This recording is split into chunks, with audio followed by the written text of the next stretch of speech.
Hello and welcome back to a new watercolour video.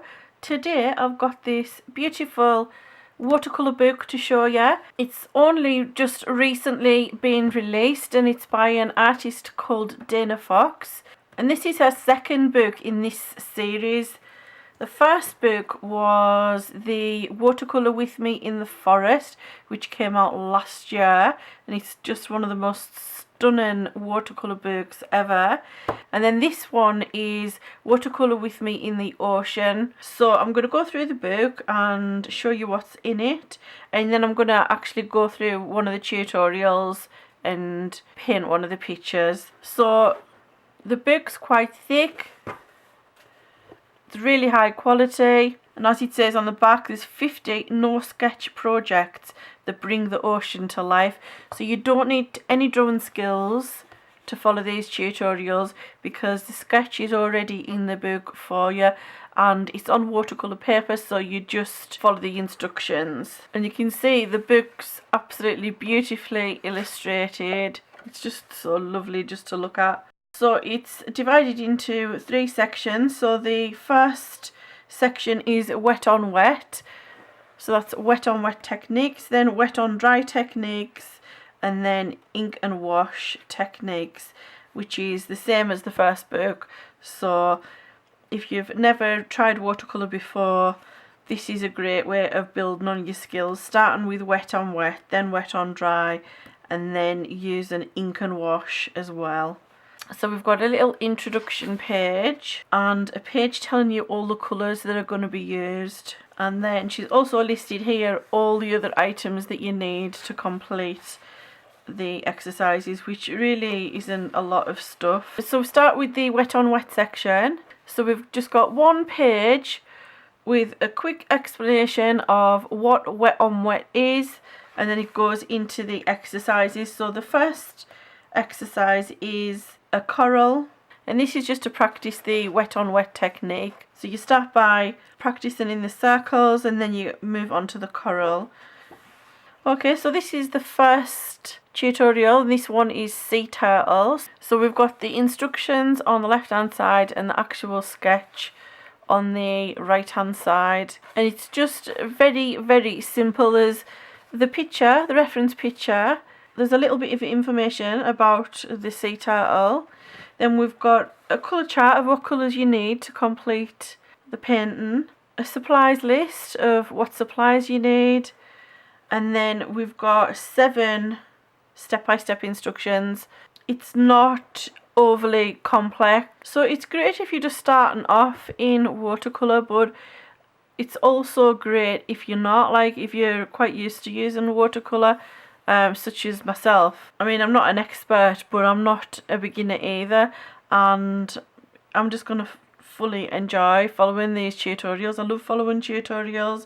It's just so much fun.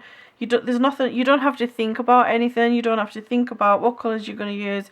You don't have to think about drawing. You don't have to think about composition. It's just such a relaxing hobby. And then the next one is the Humpback Whale. That one you only need 2 colours, cerulean blue and indigo. Then we've got hermit crab, shark, sea otter, emperor penguin, orca, clownfish, the narwhal, a crab, octopus, manatee, starfish, sand dollar, sea urchin, manta ray, sea angel, never heard of those before, a pufferfish, a sperm whale, an eel,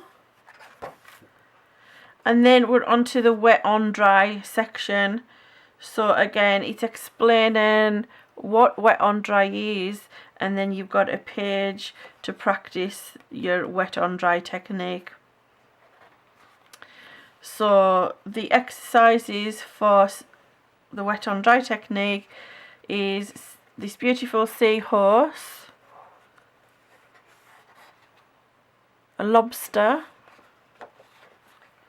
a squid, a beluga whale, which is really cute. The pictures are just gorgeous. She's such a lovely artist.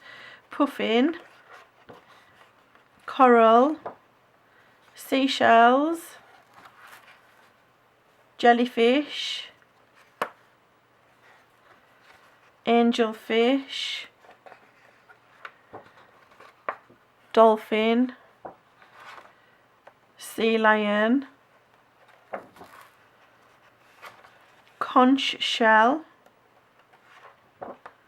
a mermaid,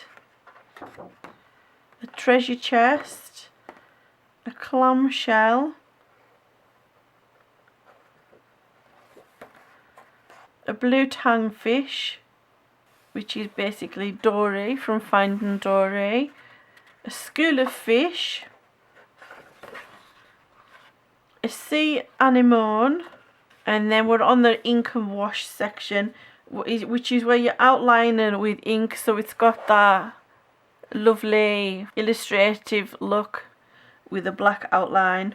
So basically you're inking the lines that the artist already put down, which in itself is quite therapeutic, I think, and I absolutely love inking. So you've got a few to practice as usual, first of all, and then it goes on to the tutorials for this section. So we're starting with a lovely pirate hat, a diving helmet, a bottled message, a sailboat, a sailfish, a submarine, a pelican, an anchor, a shrimp, a shipwreck, a walrus, a lighthouse, and that's the end of the tutorials. Then we've got a little bit of information about the author, an index, and that's the end of the book. So as you can see, there's absolutely tons and tons of tutorials to follow, so I'm going to pick one to do now for the video. Okay, so it's saying I need 4 colours. I need burnt sienna, raw umber, yellow ochre and white. For supplies, it says a round brush size 6.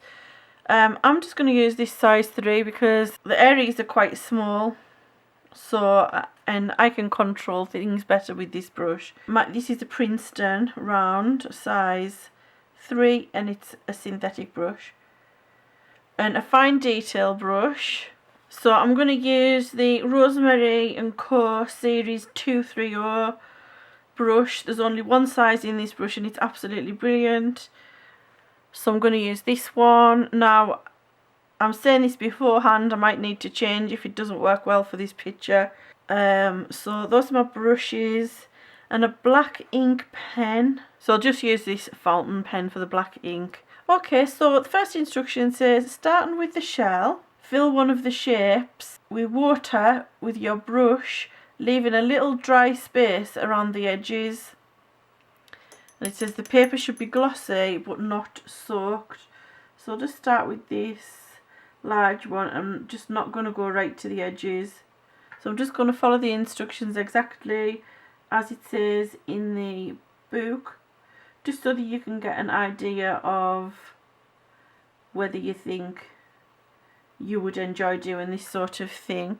Then it says drop burnt sienna onto the wet area with your round brush and carefully drag the paint along the dry edges that were avoided. This will ensure crisp lines. Then it says drop small amounts of raw umber directly on top of the same wet area to create a textured effect. I think it's not quite wet enough. I think it's dried quite quickly, so I don't want it to look dotty like that, so I'm just adding some more water. Hopefully I'll learn from that and do the second one more accurate, but it looks like it's got texture, so I might drop a little bit more burnt sienna around the edges because I don't think it's quite, the colour's quite deep enough. I'm going to drop in some more of the raw umber now. Repeat steps 1 to 3 for each shell shape, being careful not to let one area blend into the next by leaving a thin white line of paper between each. Okay, so that's the shell finished. So step 5, when the shell is dry, wet the turtle's remaining body with clean water, and then step 6, mix a little bit of yellow ochre, raw umber and white and apply it to the wet body area. Concentrate more raw umber in the shadow areas such as under the shell. Okay, so I'll make the mix up first, I think that'll be more sensible.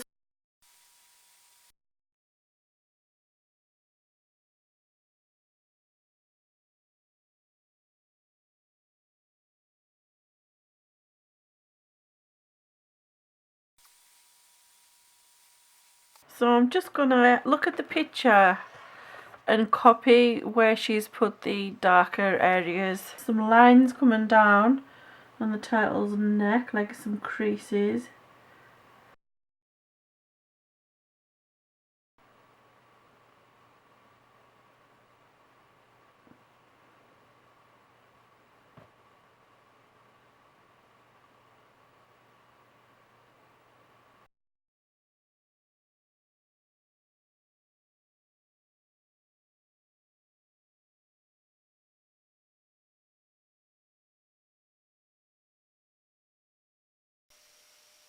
Okay, so I've more or less got all the shaded areas in. So the very last step is, it says, when that layer is dry, fill in the spots on the fins in the head with varying shades of raw umber. Add details like the mouth, wrinkles and outlines with a fine line detail brush. I've already done some of that.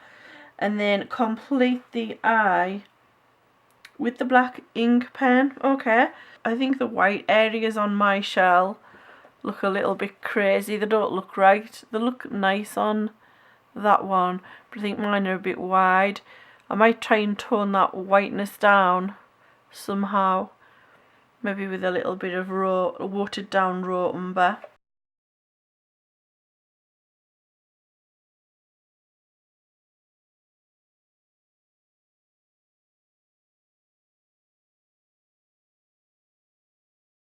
Okay, so that's the sea turtle finished. It's not exactly the same. I mean, you can tell that the colours are quite different. The raw umber that I was using looks very different from this raw umber. Mine looks very much more yellowish. I was using the Winsor & Newton one, but I don't think it really matters, but I'm glad I toned the white down on that shell.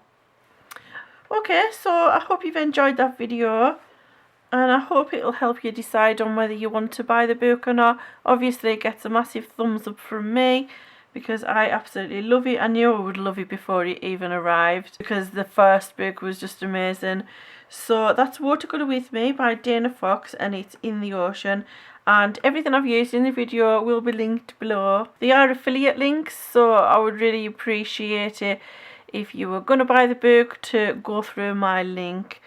Okay, so thanks again for watching, and please like and subscribe if you haven't already.